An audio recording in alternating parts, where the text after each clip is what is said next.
This government has been on the retreat in the past week, proving that Albertans can stand up to this government and make them keep their promises. They've retreated on pharmacist compensation, they've retreated on the veterans parking pass, and they've retreated on their the high-handed attempt to destroy academic independence in this province.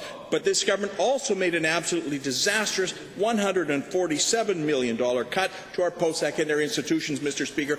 Will the Deputy Premier reverse it and keep his promise to Alberta students? Well, before this member pounds himself on his chest too much, Mr. Speaker, no retreat in this particular file has happened. As a matter of fact, I am pleased to report to you and the legislature that I had a meeting with all 26 presidents. Presidents agreed that there has to be a mandate letter. Presidents agreed that they have the capacity and the wherewithal to deal with the budget, although it will be difficult, but they will deal with the budget. And they have simply asked of me what I used to ask of them when I used to be a university student, an extension.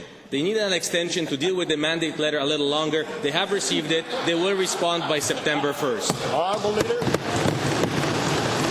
Mr. Speaker, the Deputy Premier has ordered a charge to the rear.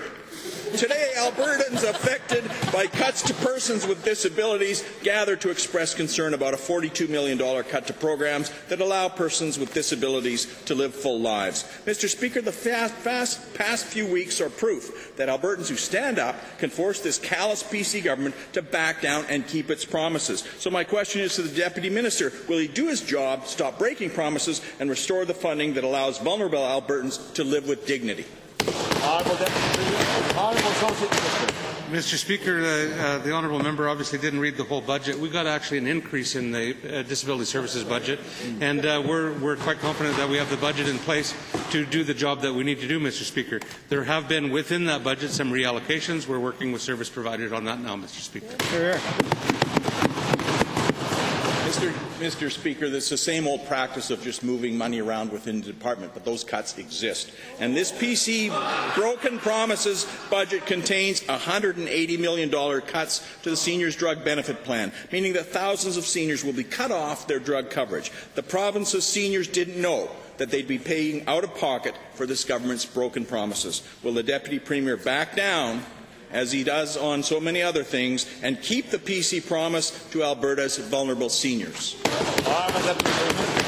Speaking of charges to the rear, the leader of the fifth party, Mr. Speaker, is wrong again.